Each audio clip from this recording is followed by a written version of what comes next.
যারা এর সাথে প্রত্যক্ষ এবং পরোক্ষভাবে, আল্লাহ যেন তাদের দুনিয়াতেও শাস্তির ব্যবস্থা করে এবং আখিরাতেও তাদের শাস্তির ব্যবস্থা করে। 7 খুনের মামলায় কারাগারে আছেন 23 জন, আর 21 জন নিজের দোষ স্বীকার করে জবানবন্দি দিয়েছেন আদালতে। সাক্ষ্য দিয়েছেন 106 জন। Desk report, channel 24। খুলনা মহানগরীর শেরেবাংলা রোডে জানালার গ্রিল কেটে বাড়িতে ঢুকে এক কলেজ শিক্ষককে হত্যা করেছে দুর্বৃত্তরা। লুট করে নিয়ে গেছে স্বর্ণালংকার এবং নগদ টাকা সহ বিভিন্ন মালামাল। নিহত চিত্তরঞ্জন বাইন খুলনার বটিয়া ঘাটা উপজেলার শহীদ আবুল কাশেম কলেজের ইংরেজি বিভাগের শিক্ষক। পুলিশ জানায় শনিবার রাতে বাড়িতে একা ছিলেন তিনি। এ সময় জানালার গ্রিল কেটে দুর্বৃত্তরা বাড়িতে ঢুকে তাকে হত্যা করে মালামাল লুট করে নিয়ে যায়। রোববার সকাল থেকে বেশ কয়েকবার মোবাইল ফোনে চিত্তরঞ্জনকে না পেয়ে দুপুরে বাড়ি ফিরে তার মরদেহ দেখতে পায় স্ত্রী ও তার 2 মেয়ে। পরে পুলিশে খবর দিলে ঘটনাস্থলে পৌঁছে মরদেহ উদ্ধার করে ময়না তদন্তের জন্য খুলনা মেডিকেলে পাঠানো হয়।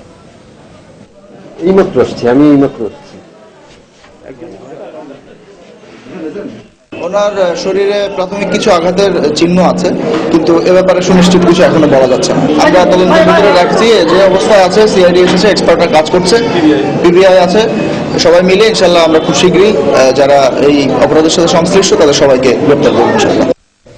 রাজধানীর মতিঝিল ও গুলিস্তানে ফুটপাত হকার মুক্ত রাখতে উচ্ছেদ অভিযানকে ঘিরে ধাওয়া পাল্টা ধাওয়ার ঘটনা ঘটেছে। রোববার দুপুর থেকে যা থেমে থেমে চলে বিকেল পর্যন্ত। প্রতিবাদে সোমবার নগর ভবন ঘেরাওয়ের ঘোষণা দিয়েছেন হকাররা। এদিকে যে কোনো মূল্যে ফুটপাত হকার মুক্ত রাখার কথা জানিয়েছেন দক্ষিণ সিটি মেয়র সাইদ খোকন। ছুটির দিন ছাড়া গুলিস্তান ও মতিঝিল এলাকায় দিনের বেলা হকারেরা ফুটপাতে পণ্য নিয়ে বসতে পারবেন না। দক্ষিণ সিটি কর্পোরেশনে এমন নির্দেশ অমান্য করে রোববার সকাল থেকে সড়কের দোকান নিয়ে বসেন হকারেরা।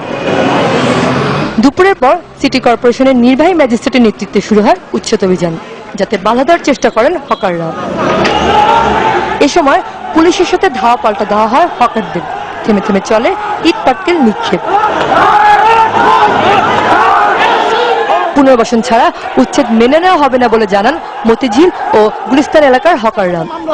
আগামীকাল সকাল 10টায় এই ঢাকা শহরের সমস্ত হকাররা সিটি কর্পোরেশনের সামনে অবস্থান কর্মসূচি পালন করবে এবং মাননীয় মেয়রের কাছে আমরা স্মারকলিপি প্রদান করব। এদিকে কোনো বাধাতেই উচ্ছেদ অভিযান থামানো যাবে না বলে জানিয়েছেন ঢাকা দক্ষিণ সিটি কর্পোরেশনের মেয়র সাইদ খোকন। গুলিস্তান এবং তার পার্শ্ববর্তী এলাকা সমূহে দিনের বেলায় হকার মুক্ত না হওয়া পর্যন্ত চলবে। এ ব্যাপারে ঢাকা দক্ষিণ সিটি কর্পোরেশনের অবস্থান পরিষ্কার, স্পষ্ট এবং কঠোর। উচ্ছেদের প্রতিবাদে সোমবার নগর ভবন ঘেরাওয়ের ঘোষণা দিয়েছেন হকারেরা। সঞ্জিতা সুমি, চ্যানেল 24, ঢাকা। সময়ে অসময়ে সব সময়। আখেরি মোনাজাতে দেশ, জাতি ও মুসলিম উম্মার শান্তি কামনায় শেষ হলো বিশ্ব ইজতেমার প্রথম পর্ব। রোববার সকালে 11টার দিকে শুরু হয় মোনাজাত, চলে আধ ঘন্টার কিছু বেশি সময়। মোনাজাত পরিচালনা করেন তাবলিগ জামায়াতের মুরব্বী ভারতের মাওলানা মোহাম্মদ সাদ। এতে দূর দূরান্ত থেকে অংশ নেন লাখো মুসল্লি। ইজতেমার এই পর্বে অংশ নেন 17 জেলার মানুষ। দ্বিতীয় পর্ব শুরু হবে আগামী 20 জানুয়ারি। কুয়াশার চাদরের ফাঁক গলে পূব আকাশের মাত্রই উঁকি দিয়েছে সূর্য। মাঘের সকালে কনকনে শীত উপেক্ষা করে মানুষের এই যাত্রা টঙ্গীর তুরাগ তীরের দিকে দলে দলে, জিকিরে জিকিরে। যাদের কেউ এসছেন রাজধানীর কোনো না কোনো প্রান্ত থেকে, কেউ বা আবার অনেক দূর থেকে। বেলা যতই বাড়ে ততই স্পষ্ট হতে থাকে 5 থেকে 7 কিলোমিটার ধরে হেঁটে চলা মানুষের এই ভিড়। ময়দানে যে আল্লাহ পাকের কাছে আমি মুনাজাত দিয়ে আমার যত ন্যায় আশা এগুলো আমি পূর্ণ করার জন্য আমরা আল্লাহ পাকে যদি কবুল করে, এই কারণে আমি যাওয়ার উদ্দেশ্য। আসলে আমার ইচ্ছা একদম মাঠের ভিতরে যাওয়ার, তারপরে যতটুক পারি এতটুক যাওয়ার চেষ্টা করব। সকাল 11টায় শুরু হয় আখেরি মোনাজাত। দিল্লির মাওলানা মোহাম্মদ সাদের সাথে আল্লাহর দরবারে হাত তোলেন লাখো লাখো মানুষ। প্রায় আধ ঘন্টার বেশি সময় এই মোনাজাতে স্রষ্টার কাছে নিজেকে সঁপে দেন ধর্মপ্রাণ মুসল্লিরা।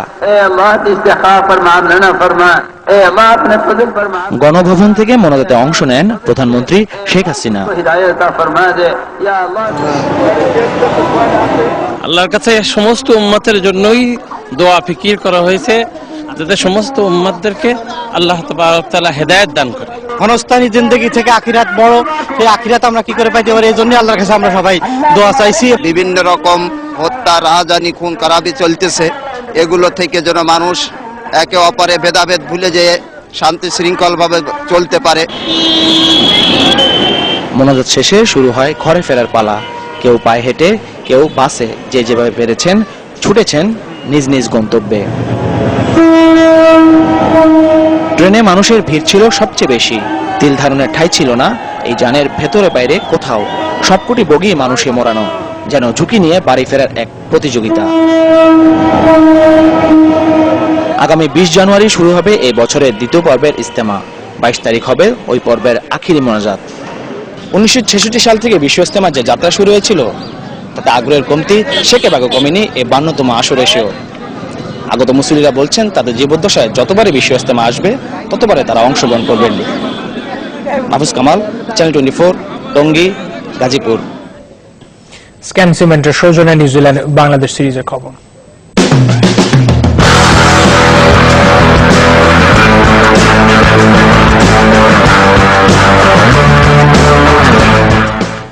শেষ দিনের নাটকীয়তার অপেক্ষায় ওয়েলিংটন টেস্ট চতুর্থ দিন দ্বিতীয় ইনিংসে দ্রুত 3 উইকেট হারিয়ে কিছুটা চাপে পড়েছে বাংলাদেশ। টাইগারে এগিয়ে রয়েছে 122 রানে। 3 উইকেটে তারা 66 রান তুলতে সক্ষম হয়েছে চতুর্থ দিন শেষ করে। প্রথম ইনিংসে 539 রানে অল আউট হয় নিউজিল্যান্ড। টম লাথাম করেন 177 রান। কামরুল ইসলাম রাব্বি 3টি আর সাকিব, মাহমুদুল্লাহ, শুভাশিস নিয়েছেন 2টি করে উইকেট। বদলি উইকেট রক্ষক হিসেবে এক ইনিংসেই 5টি ডিসমিসালের বিশ্ব রেকর্ড গড়েছেন ইমরুল কায়েস। ব্যাট হাতে নেমে আহত হয়ে মাঠ ছেড়েছেন ঠিক, তবে ইনজুরি গুরুতর নয়, যেটা কিনা সুসংবাদ। ওয়েলিংটন থেকে রেদওয়ান শুয়ে বিস্তারিত জানাবেন। ওয়েলিংটন টেস্টে প্রথমবারের মতো চিন্তার ভাঁজ তামিম, সাকিব, মুমিনুলদের কপালে। চতুর্থ দিন শেষ সেশনে প্রথমবার দাপট দেখিয়েছে নিউজিল্যান্ড, আর তাতেই শেষ দিন অপেক্ষায় রহস্য আর নাটকীয়তা নিয়ে। শেষ ঘন্টায় উইকেট বিলিয়ে দিয়ে এসেছেন তামিম, মাহমুদুল্লাহ আর নাইট ওয়াচম্যান মেহেদী হাসান। আদতে 4 উইকেট হারিয়েছে বাংলাদেশ, কেননা বাম উরুর ইনজুরিতে পড়ে ইমরুল যেভাবে মাঠ ছেড়েছেন তাতে পঞ্চম দিন তার ফেরার সম্ভাবনা কম। পুরো সিরিজেই ইনজুরি জ্বরে আক্রান্ত টিম বাংলাদেশ, যার সবশেষ শিকার ইমরুল। স্ট্রেচারে করে মাঠ থেকে হাসপাতালে যেতে হয়েছে তাকে। অথচ দ্বিতীয় ইনিংসের শুরুটা কি দারুণ ছিল তামিম, ইমরুলের। 56 রানের লিডের পর স্কোরবোর্ডে আরো 46 রান যোগ করেছেন এ দুজন। কিপিং গ্লাভস হাতেও ইতিহাস গড়েছেন ইমরুল কায়েস। বদলি উইকেট রক্ষক হিসেবে 5 ডিসমিসালের সঙ্গী হয়ে রেকর্ড বুক নতুন করে লিখিয়েছেন। 140 বছরের টেস্ট ইতিহাসে এমন ঘটনা প্রথম।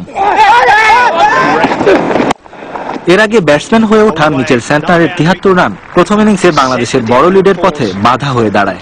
এদিন পেসারদের পাশে উইকেট শিকার করেছেন সাকিব, মাহমুদুল্লাহ। শুরুটা করেছিলেন সাকিব, টম লেথাম, হেনরি নিকোলসের 142 রানের জুটি ভেঙে। ইনিংসের সবচেয়ে ভয়ঙ্কর ব্যাটসম্যান লেথামের শিকারী ওই সাকিব। এই ব্যাটসম্যানের 177 রানের ম্যারাথন ইনিংসের ইতি ঘটেছে সাকিবের দারুণ এক ডেলিভারিতে। মাঝে শুভাশিস রায় ক্যারিয়ারের প্রথম উইকেট পেয়েছেন কলিন গ্র্যান্ডমকে ফিরিয়ে। কি ইনিংসের ইতি টেনেছেন শুভাশিস, সেন্টনারকে বোল্ড করে।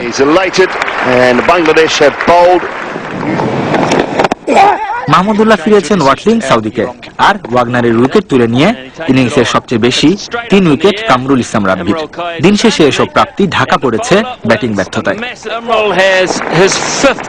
শেষ বিকেলে ইমরুল কায়েসের এমন ইনজুরির পর টপ অর্ডারের ব্যাটিং ধসে নিঃসন্দেহে পঞ্চম দিনটা অস্বস্তি নিয়ে শুরু হবে বাংলাদেশের। সেক্ষেত্রে অন্তত দ্বিতীয় সেশন পর্যন্ত গড়াতে হবে সফরকারীদের ইনিংস। তবে আসার কথা ব্যাট হাতে প্রস্তুত অধিনায়ক Mushfiqur Rahim. Redon Shoaib, channel 24, test reserve, New Zealand. বিরতি আর ফিরে এসে থাকছে।